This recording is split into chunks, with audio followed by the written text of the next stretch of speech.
Hello dear students, welcome once again to this incredible platform of EduLover। इस video में हम discuss करेंगे class 10th English का बहुत ही इंपॉर्टेंट टॉपिक अमांडा के मोस्ट इंपॉर्टेंट क्वेश्चंस। तो इसमें हम लोग एक एक करके वो सारे क्वेश्चंस देखेंगे जो इस बार अमांडा चैप्टर से हमें देखने को मिलेंगे और यहाँ से श्योर 100% एक क्वेश्चन आपको जरूर देखने को मिलने वाले हैं। और इन्हीं 6 क्वेश्चंस में अगर एक क्वेश्चन आ जाए तो ये कोई आपके लिए क्या बोले सडनली वाली बात नहीं होगी, कोई एक अचानक वाली बात नहीं होगी, कोई अचानक से आपको सरप्राइज नहीं मिलेगा। ठीक है, ये आपसे मोस्ट एक्सपेक्टेड है कि यहां से क्वेश्चंस बन सकते हैं क्योंकि हमने बहुत सारे सैंपल पेपर को एनालाइज करने के बाद ये क्वेश्चंस को बना रखा है। तो चलिए फटाफट से वीडियो को स्टार्ट करते हैं। इसी में क्वेश्चन नंबर 1 है, why does Amanda since Moody most of them. तो ये अगर ये चैप्टर पढ़ते हो ना अमांडा, तो अमांडा को एज इरिटेटिंग दिखाया गया है, मतलब इरिटेट हो जाती है। जैसे उसकी मम्मी बोलती है कि बेटा स्ट्रेट बैठो, चॉकलेट मत खाओ, शूज अपने जगह पे रखो, मतलब इरिटेट हो जाती है, तो इसीलिए वो मूडी हो जाती है। तो वो क्या लिखा हुआ है कि why does Amanda seem moody most of the time, ज्यादातर टाइम वो मूडी क्यों दिखाई देती है। ठीक है, यहाँ अमांड लिखा गया, यहाँ अमांडा होगा। अमांडा सिर्फ moody most of the time because she is trying to make the escape from her sorry reality, है ना, where she is naked most of the time, है ना। वो क्या करना चाहती है, वो छोड़ना चाहती है, एस्केप करना चाहती है हर सॉरी रियलिटी, जो उसका भी रियलिटी है ना। जैसे उसकी मम्मी उसको बार बात पे बोलती है कि नहीं बेटा तुम स्ट्रेट बैठो, ऐसे कुबड़ टाइप का मत बैठो, ऐसे झुक कर मत बैठो, साथ ही साथ जब स्कूल से आती हो तो अपने सॉक्स को एक अच्छे प्लेस पे रखो, चॉकलेट ज्यादा नहीं खाना चाहिए। इस टाइप से वो इरिटेट हो चुकी है और वही दिया है कि escape from her sorry reality where she is naked, है ना, from the naked most of the time.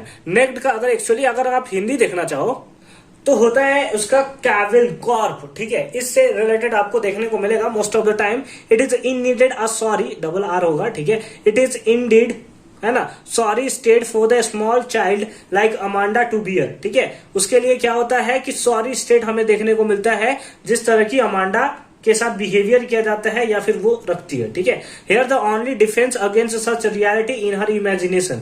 वो केवल इसे डिफेंस कर सकती है तो अपने इमेजिनेशन में ही डिफेंस कर सकती है क्योंकि रियलिटी में पॉसिबल उसके साथ नहीं हो पाता है। Where she is free from the constant instruction, जो उसकी मम्मी बार बार कांस्टेंट इंस्ट्रक्शन देते रहती है उससे वहां पे वो फ्री रहती है। Hence it makes her look moody and disinterested in doing the things she was asked to do।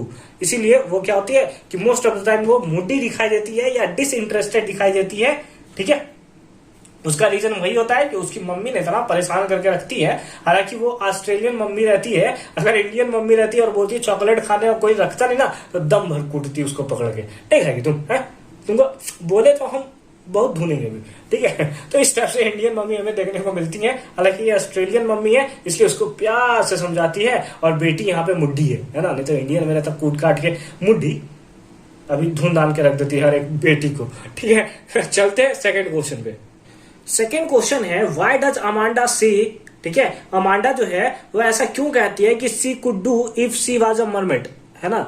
वो क्या होगी अगर एक मरमेड होगी तो वो ऐसा मतलब क्यों कहती है कि वो एक मरमेड बनना चाहती है। मरमेड एक्चुअली में होता क्या है, तो अगर मरमेड का अगर आप मीनिंग देखो तो आप बोल सकते हो जलपरी, है ना। क्या बोलोगे, जलपरी, है ना। जलपरी क्या होती है, आपने देखा होगा कि आधा पार्ट उसका मछली वाला होता है और आधा पार्ट उसका जो होता है वो मतलब इंसानी रूप होता है। ठीक है, हालांकि वो जो है पिक्चर में ही ज्यादा सही लगता है, लेकिन फिर भी यहाँ पे मरमेड के बारे में बताया गया है। तो ऐसा इसलिए होता है क्योंकि वो मम्मी से ना मतलब वो रोक टोक से ना बिल्कुल परेशान हो गई थी। खास करके अगर हम लोग देखें पूरा पोयम पढ़े ना तो वो मम्मी से बहुत ज्यादा परेशान हो गई थी। अगर आपको पोयम में दिक्कत आता है अमांडा चैप्टर में, कमेंट सेक्शन में लिखो, हम बना देंगे उसके ऊपर भी वीडियो कि क्या है उसका टोटल हिंदी मीनिंग। ठीक है, तो अमांडा ना पूरी तरह से अपनी मम्मी से परेशान हो गई थी और वो बोलती थी जिस तरह से उसकी मम्मी, जैसे अभी हमने कुछ देर पहले डिस्कस किया कि सॉक्स अपने प्लेस पे रखो, चॉकलेट मत खाया करो, ठीक है, स्ट्रेट बैठा करो, ऐसे झुक कर, है ना, नहीं बैठा करो। तो वो इससे परेशान हो चुकी थी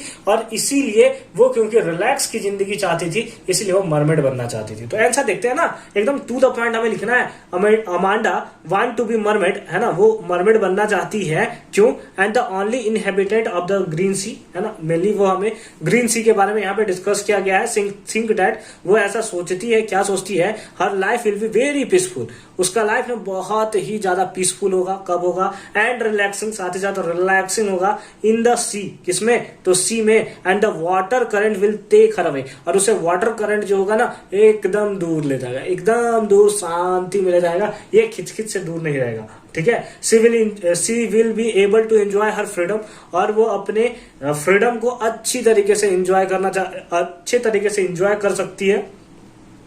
if she was a mermaid, अगर वो एक क्या रहे? मरमेड रहे, यानी यूं बोले तो जल परी रहे। अगर आप इसका देखना चाहोगे ना तो मत्स्यांगना, इसी टाइप से कुछ हिंदी आता है। ठीक है, तो आप झंझट नहीं लोगे, जिसका आधा पार्ट मछली का हो और आधा पार्ट मतलब इंसान का हो, उसी को हम लोग बोलते हैं मरमेड। ठीक है, तो आई होप कि क्वेश्चन नंबर 2 भी आपको बहुत अच्छे तरीके से क्लियर हुआ होगा। फर्दर मूव करते हैं नेक्स्ट क्वेश्चन पे। क्वेश्चन नंबर 3 है, can you suspect the age of the girl in the poem Amanda? यानी कि क्या अमांडा के एज के बारे में आप कुछ अंदाजा लगा सकते हो, सस्पेक्ट कर सकते हो? How did you come to know about her age? और अगर आप उसे बोलते हो कि वो 40 साल की बूढ़ी है ना, या फिर वो 1-2 साल की छोटी बच्ची है, तो उसका फिर रीजन बताना है कि कैसे। How did you come to know about her age, कैसे आप इसके एज के बारे में आप पता लगा रहे हो।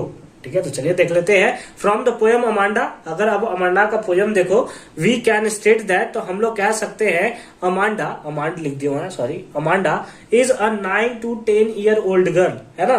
वो कितनी बड़ी है? 9 से 10 साल बड़ी है। क्यों 9 से 10 साल बड़ी है? अगर आप उसमें देखो तो उसे बोला गया सॉक्स खोलकर अच्छे प्लेस पे रखने, यानी कि वो स्कूल गर्ल है। उसे चॉकलेट खाने से मना किया गया है, यानी कि वो कहीं ना कहीं छोटी बच्ची ही है, तभी वो चॉकलेट खा रही है ना। तो इस बेसिस पे आप बोलोगे सर वो तो बड़े बच्चे भी खाते हैं, बड़े लड़कियां क्या चॉकलेट नहीं खाती है भाई। लेकिन ये जिस फिक्शन के बारे में बात कर रहा है, जिस तरह से मम्मी अपनी बेटी को डांट रही है, ये मेनली हम लोग का छोटी बच्ची के साथ सीधी करके बैठो, है ना, ऐसे झुक कर मत बैठो। ठीक है, इस टाइप से आप बोलोगे सर हम कुटा जाते हैं सर। यहाँ पे हम मेरी दीदी जो है 12th में पढ़ती है, वो मम्मी से कुटाती है, आप बात कर रहे हो कि चॉकलेट मत खाओ। ठीक है, तो ये ऑस्ट्रेलियन बात हो रहा है ना, ये ऑस्ट्रेलियन टॉक हो रहा है, ये इंडियन मदर नहीं है। जैसे चॉकलेट खाने बोलते हैं और आप खाते रहते चॉकलेट ना, दम भर ढूंढ के निकल जाती। ठीक है, तो ये ऑस्ट्रेलियन की बात हो रही है भाई, थोड़ा समझ लो। ठीक है, we can make such an assumption on the basis of reference in the poem. ठीक है, हम लोग ऐसा एजम्पशन क्यों लगा रहे हैं? On the basis of reference in the poem, जो कि पोएम में रेफरेंस दिया गया है। Her parents wants to have a correct posture, उसके पेरेंट्स जो है वो एक करेक्ट पोस्चर चाहते हैं। एंड स्टॉप ईटिंग चॉकलेट, है ना, और उसे चॉकलेट खाने से मना करते हैं। For a fear of acne, ठीक है, मतलब वही एक्ने के प्रॉब्लम से बचाने के लिए। फर्दर, और अगर आप देखो तो पोएम में एक और चीज का वर्ड किया गया है, रपुंजल, है ना, Rapunzel, fairy tale of Rapunzel. ये क्या है? रपुंजल जो है ना वो कुछ मतलब नया चीज नहीं है, लेकिन अगर इससे रिलेटेड कभी क्वेश्चन आ जाए तो उसके लिए आप याद रखोगे कि रपुंजल जो है एक फिक्शन कैरेक्टर है। कैसा कैरेक्टर है? फिक्शन कैरेक्टर है। कहाँ का फिक्शन कैरेक्टर है? तो ग्रीक मैथोलॉजी का फिक्शन कैरेक्टर है। ठीक है, जिसमें एक मतलब क्या होती है, शी वॉज वेरी ब्यूटीफुल। ये जो हमारे होती है कि बहुत ही ज्यादा ब्यूटीफुल होती है, और इसके लॉन्ग गोल्डन हेयर होते हैं। ठीक है, ये सारा का सारा अगर कभी पूछ दे तो आप याद रखोगे। ठीक है, किसके बारे में बात कर रहा है? हालांकि ये एक टाइप का बुक होता है। ठीक है, fairy tale of Rapunzel help us to make the assumption of her age, है ना।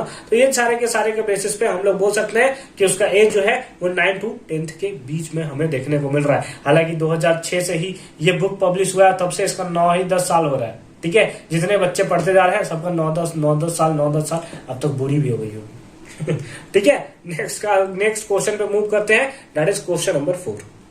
तो क्वेश्चन नंबर 4 है, अमांडा सेज दैट, अमांडा ऐसा कहती है, she will never let down her bright hair. ठीक है, वो कभी भी नहीं लेट डाउन करेगी हर ब्राइट हेयर को। क्यों? ऐसा क्यों वो बोलती है? तो Amanda says that she will never let her down bright hair because, ऐसा इसलिए क्यों करती है कि she is aware of Rapunzel's story, है ना। जो इससे पहले हमने देखा रपुंजल्स स्टोरी, क्या नाम था उसका? पूरा नाम बताइए, क्या था चैप्टर का पूरा नाम? कमेंट सेक्शन में बताइए। जस्ट कुछ देर पहले मैंने आपको बता रखा है, टाइमिंग के साथ फटाफट से कमेंट में करेंगे। ठीक है, कमेंट में करेंगे। फिर क्या है? इन रपुंजल्स स्टोरी, अगर आप देखेंगे रपुंजल्स स्टोरी में तो ऑल हर मिसफॉर्चुनेट, यानी कि जो दुर्भाग्य होता है, मिसफॉर्चुनेट का मतलब दुर्भाग्य होता है, as a result of letting her down, क्योंकि उसमें अब लेटिंग हेयर डाउन जो किया था उसी के कारण सारा का सारा वो मिसफॉर्चुनेट देखने को मिलता है, और यही बात अमांडा को याद रहता है और वो ऐसा नहीं करना चाहती है। तो Amanda also wishes to leave alone, इसका भी विश रहता है कि वो क्या करे, अकेले रहे, शांति से रहे, वो खास करके मम्मी से खिचखिच से दूर रहे, and free from all disturbance, है ना, और वो फ्री हो जाए ऑल तरह के डिस्टर्बेंस से, which she also thinks was bout to Rapunzel's due to her letting her down. ठीक है, जो रपुंजेल्स स्टोरी में वो पढ़ती है उसके कारण लेटिंग हर डाउन हियर। ठीक है, तो आई होप कि ये पार्ट आपको बहुत अच्छे तरीके से समझ में आया होगा। अगर आपने ये चैप्टर बहुत अच्छे तरीके से पढ़ रखा है, एक एक पार्ट आपको समझने में कोई दिक्कत नहीं होगी, बस आपको टू द पॉइंट लिखा है जैसे हमने यहाँ पे लिख रखा है। ठीक है, आगे फर्दर मूव किया जाए। चलिए नेक्स्ट पार्ट पे मूव करते हैं। नेक्स्ट क्वेश्चन है क्वेश्चन नंबर 5, और ये क्वेश्चन बहुत ज्यादा इंपॉर्टेंट है। क्यों? क्योंकि इस टाइप से क्वेश्चन एग्जामिनेशन में पूछे जाते हैं। क्या है question? Right a short note on the title of the poem Amanda. Amanda के ऊपर हमें क्या एक शॉर्ट नोट लिखना है। क्या लिखना है? एक शॉर्ट नोट लिखना है। तो चलिए देख लेते हैं क्या होगा short note. The title of the poem Amanda as it revolves around the upbringing of a girl name Amanda. ठीक है, मतलब ये अमांडा चैप्टर जो है वो सारा का सारा एक ही गर्ल के अराउंड घूमता रहेगा, जिसका नाम है क्या? अमांडा। ठीक है, अभी तक आपको अमांडा चैप्टर के बारे में बहुत कुछ नॉलेज हो चुकी होगी कि अमांडा जो है बहुत ही ज्यादा इरिटेटिंग गर्ल है, जो मतलब क्या होता है, उसको फ्रीडम ऑफ एक्सप्रेशन बहुत अच्छे तरीके से नहीं मिला है। वो अपने एक्सप्रेशन को बहुत अच्छे तरीके से फ्रीली एक्सप्रेस नहीं कर पा रही है, और जिसके कारण वो इमेजिनेटिव वर्ल्ड में रहती है।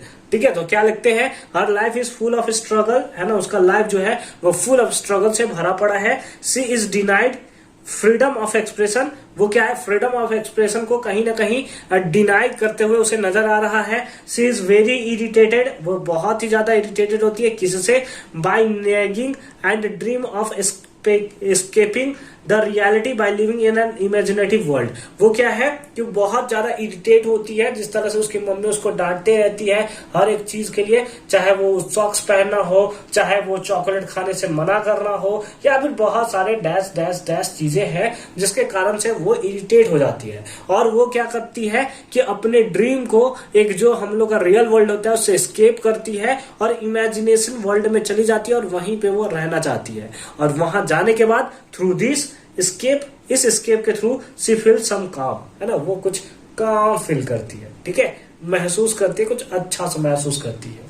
ठीक है, तो आई होप कि क्वेश्चन नंबर 5 भी आपको समझ में आया होगा। तो इस टाइप से अगर आप क्वेश्चंस को टू द पॉइंट लिख कर आते हो, एक भी मार्क्स कटने के बिल्कुल भी चांसेस नहीं है। फर्दर मूव करते हैं नेक्स्ट क्वेश्चन पे।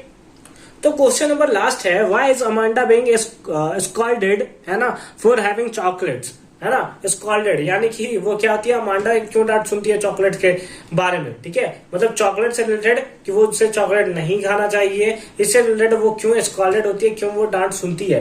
तो उसका रीजन यही होता है क्योंकि उसके ना मुहासे बहुत आ जाते हैं, जिसमें यहाँ पे यूज किया गया है वर्ड एकने या एकनी, जो बोलिए आप। ठीक है, तो बस उसी के कारण उसकी मम्मी जो है उसे डांटते रहती है। देखिए क्या है, Amanda is being scolded for having chocolates as she had already suffered through the acne, है ना, वही मुहासा, कील मुहासा जो होता है, due to it by scolding for this, है ना, इसीलिए वो क्या करती है, स्कॉल्डिंग यानी कि डांट सुनते रहती है। Amanda's parents is making her extremely conscious, उसके मम्मी पापा जो है वो इसे एक्सट्रीमली कॉन्शियस बनाना चाहते हैं। किस बारे में? अबाउट हर फिजिकल अपीयरेंस, है ना, कि उसका फिजिकल अपीयरेंस जो है वो बहुत अच्छे तरीके से रहे, वो गलत चीजें ना खाए, जिसके कारण उसको आगे चलकर कभी भी प्रॉब्लम देखने को मिले।